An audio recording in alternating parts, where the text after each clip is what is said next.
மோடிக்கு ஆப்பு ரெடி, இறங்கி அடிக்கும் உச்சநீதிமன்றம்.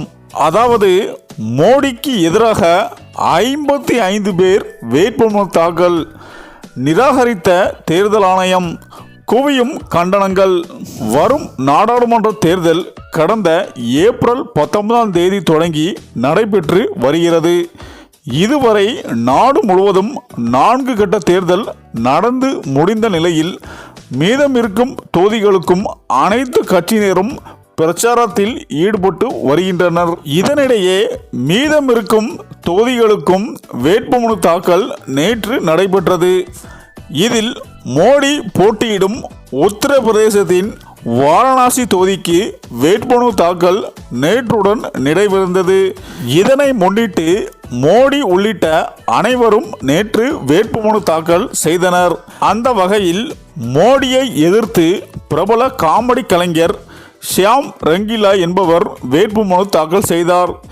இது பெரும் பேசும்பொருளாக நிலையில் வெற்றியோ தோல்வியோ மோடியை எதிர்த்து நான் போட்டியிடுகிறேன், பிரபலமாவதற்கு மோடிக்கு எதிராக வேட்புமனு தாக்கல் செய்யவில்லை, ஏனெனில் நான் ஏற்கனவே பிரபலமாகத்தான் இருக்கிறேன். இந்த நிகழ்வு பரபரப்பை ஏற்படுத்திய நிலையில் தற்போது அவரது வேட்புமனு நிராகரிக்கப்பட்டுள்ளது. மேலும் மோடிக்கு எதிராக 55 பேர் வேட்புமனு தாக்கல் செய்திருந்த நிலையில் அதில் ஷியாம் ரங்கீலா உள்ளிட்ட 36 பேரின் வேட்புமனு நிராகரிக்கப்பட்டுள்ளது.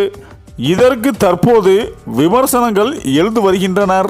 மேலும் இந்த நிலையில் இப்போது தேர்தல் ஆணையம் இதை கண்டுகொள்ளாமல் பட்சத்தில் இந்த 55 பேர் வேட்புமனு தாக்கல் செய்ததை அடுத்து நீதிமன்றத்தில் முறையிட்டு தற்போது நீதிமன்றமே மோடிக்கு எதிராக களம் இறங்குவதாக தகவல்கள் வந்துள்ளது என அரசியல் வட்டாரங்கள் கூறி வருகின்றனர். சரி, இந்த வீடியோ பற்றிய உங்கள் கருத்துக்களை கமெண்ட்ல சொல்லுங்க. மேலும் வீடியோ பிடித்திருந்தால் லைக் பண்ணுங்க, ஷேர் பண்ணுங்க, மறக்காம நம்ம சேனலை சப்ஸ்கிரைப் பண்ணிக்கோங்க. நன்றி.